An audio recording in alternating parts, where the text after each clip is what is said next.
Welcome to Cup of Comp Sci. Today we're going to do a LeetCode problem called LRU Cache. I'm going to read through the problem first, and then I encourage you to try and pause and solve it right after. So the question is, design a data structure that follows the constraints of a least recently used cache. The LRU Cache class will have a constructor called LRU Cache, which takes in the capacity, which is an integer, which initializes the LRU cache with positive size capacity. There's also a method called get, which takes in a key, which is an integer, and returns an integer value. So specifically, this returns the value of the key if the key exists, otherwise it returns -1. Then we have the put method, which takes in a key and a value and has an output of type void. So we have to update the value of the key if the key exists in our cache, otherwise we add the key value pair to the cache. If the number of keys exceeds the capacity, then we have to evict the least recently used key. The most important part here is that the get and put functions must each run in constant runtime. There is no restriction on the amount of space. Here's an example which you can walk through to get a better understanding. And there are also a couple of constraints given at the bottom. So we know that the capacity is always going to be a non-negative integer, and it can't be 0 as well. The key will be between 0 and 10 to the power of 4. The value will be between 0 and 10 to the power of 5, and at most 2 times 10 to the power of 5 calls will be made to get and put. So pause the video here if you want to read the question properly. I will then move on to explaining what an LRU cache is and explaining the problem a little bit better than just reading it out. Okay, so what is a LRU cache? LRU just means least recently used element, and an LRU cache is just a cache where the least recently used element is evicted whenever we run out of space. So let's do an example where we have a couple of inputs and we just have our cache with a key and a value, and the cache capacity is 3. We're also going to keep track of time that the element was last accessed, just for understanding purposes. So the first input is 57, and we put that into our cache. We then have 28 as the next elements we need to put into our cache. So we put those into our cache, and the time that those 2 elements will be last accessed is timestamp 2.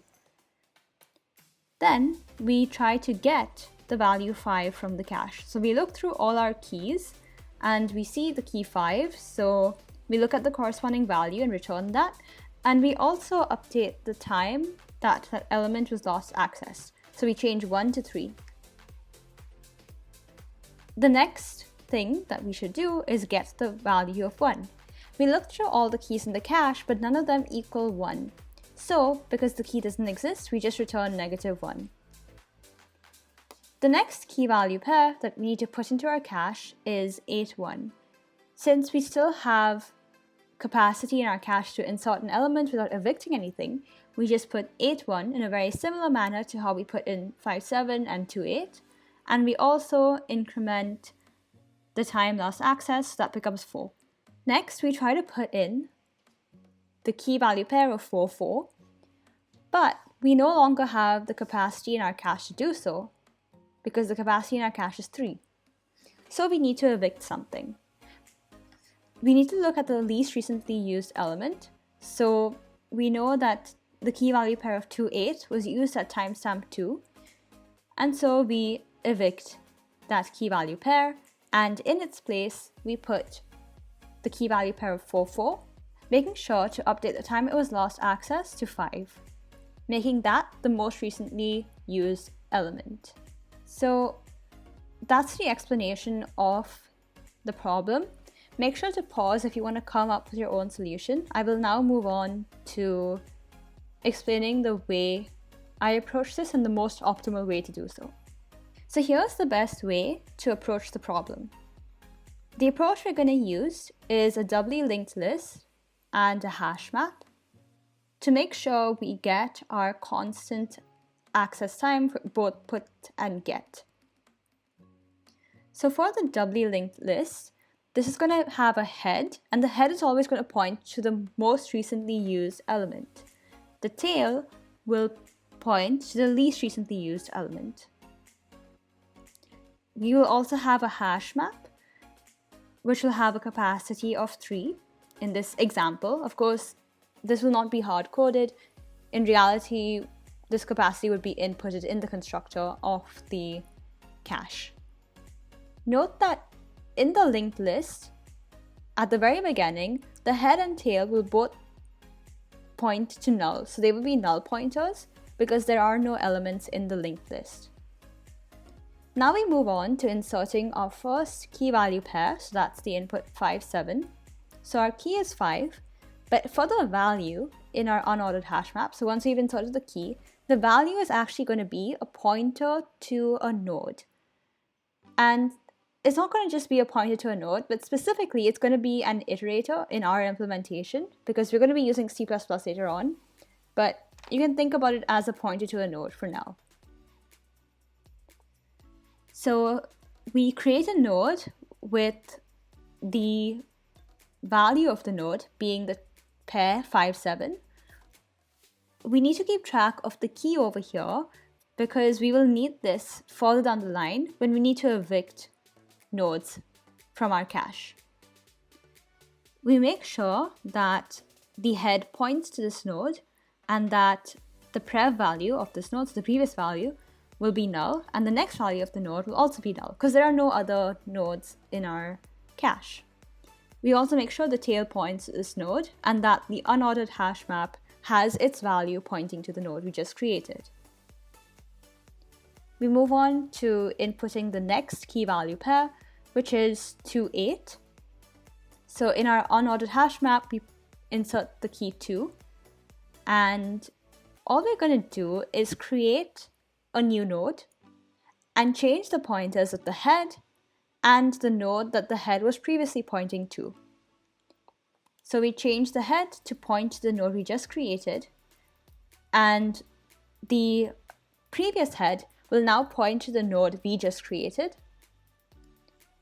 We also need to make sure that the node we just created has its previous pointer pointing to null because nothing comes before it, and its next pointer needs to point to the previous head, as shown in the diagram. We also put in a pointer in our unordered hash map to point to the node we just created. We now have get5. So we look through our unordered hash map, and since we find the key, we follow the pointer or iterator to the corresponding node. We then look at the pair and look at the second value in the pair, which will be the value we need to return. But we also need to make sure that this node is the most recently used node, which means that our head should point to it. So we change the pointer of the head to point to it, and we make this node point to the node that the head was previously pointing to. At the same time, we make sure that the node the head was previously pointing to points to the node we just created, and that the previous value of the node we just created will be null. We also need to make sure that the node that was pointing to us before is also updated to have its next pointer as null. And if there was a node that we were pointing to, we need to make sure that that node's pointers is also updated to reflect the fact that the node we just moved is no longer in that section.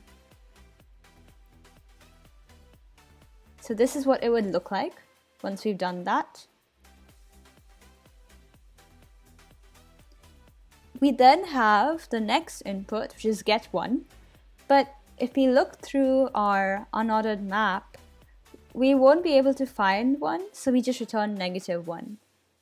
Next we have 8.1, so we have to put the key 8 into our unordered hash map, and we create a node which has the previous value pointing to null and the head pointing to the node, and we make sure that the next value of this node will be what the head previously pointed to, and that the value the head previously pointed to now points to this node.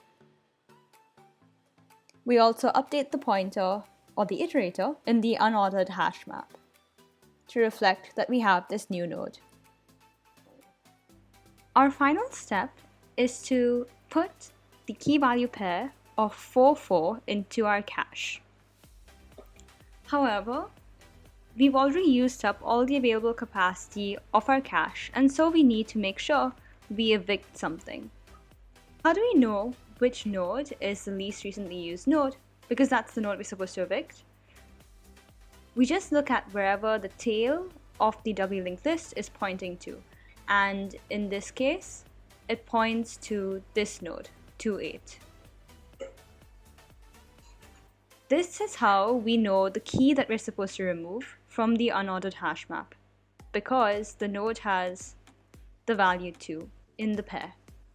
First, we look at the node that we're trying to evict and remove all the pointers that are pointing to it, replacing them with null as needed. We also make sure that the tail points to the penultimate node, that is the node that was before the node we just evicted. Now we create the node for the pair 4,4, making sure that it points to the node that was the previous head. The node that was the previous head needs to make sure that its previous element now points to the node we just created. The previous value of the node we just created should be null, and the head needs to point to this node that we just created.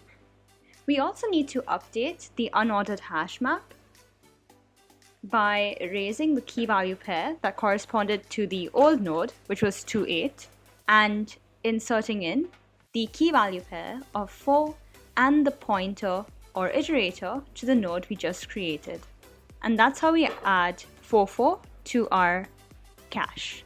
So this is our LRU cache and the starter code we've been given. We first will initialize a few private variables that we will be using. So we have capacity to store the capacity. We have this key value list, which is the C++ implementation of a linked list. And the linked list is going to have a pair of 2 integers corresponding to having a pair for a key and a value. We also have an unordered map with an integer as the key and the value as an iterator. So this is our key iter map. We also then have our constructor, and so we initialize the capacity by passing in the input capacity there.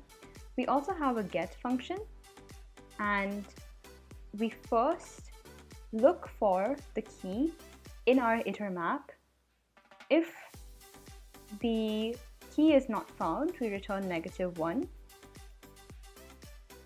And if the key is found, we move the element so that it's the most recently used. So we then have this keyval list.splice function being called, and what this does is it'll look at this container, so keyval list container. It will take this value, which is key iter map key, and this will just evaluate to an iterator, which points to the node that is the most recently used node, because we just try to get the value of it. And it'll move this to wherever this iterator points to. So it'll move it to the beginning of the linked list. We then return the value of that node. So we look at key iter map and index it by the key to get our iterator. And then we look at the second value of that iterator, because the second value will be the actual value and it won't just be the key value pair.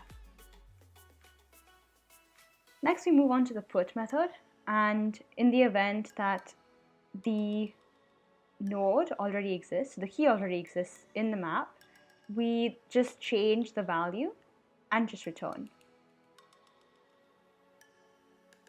In the event that the key doesn't exist, we will need to add a new value, and in the event that we reach the capacity, so when the iter map size equals capacity, that is, there's no more room in the cache, we need to remove the last element. So what this does is it'll look inside our key iter map and erase the last element in the key val list, which is basically the least recently used element, and we're using the dot first thing here to get the key value. So this will be an integer, and we just look in the key iter map and erase that key value pair that's in the hash map. We also need to make sure we remove that node from our list. So we just pop the last element in our list so that we can no longer access it. We then insert a new element, and the way we do this is that we look at the front of our key val list and just insert the key value pair, because we know that the old value has already been removed if we've reached the capacity, and if we've not reached the capacity, then we can just add this to the head of our list. And then we have the key iter map, and we index that by the key, and this is just us putting in that key value iterator. So we put the key as key and the value as an iterator to the head of the key value list, and so this just has the key value in the key iter map. So that's our solution. So this is in C++. If you were doing this in Python, there's an orderDict class, and Java also has its own version of an orderDict, where you can combine the list and Hashmap/dictionary structures together. But over here, we know that our get function and our put function are both constant runtime because they are independent of the size of the number of elements in the cache. And that's because all we're doing is changing pointers, which is not related to the number of nodes that are in the linked list. So we have a constant runtime for both get and put. I've also done this problem by implementing my own linked list and node, as well as with using shared pointers just to get some practice with it. And just in case you're interested, although this is a longer solution, I'm sharing my code here. Hopefully I will paste this in the description. It's much longer, but it works. Thanks for watching.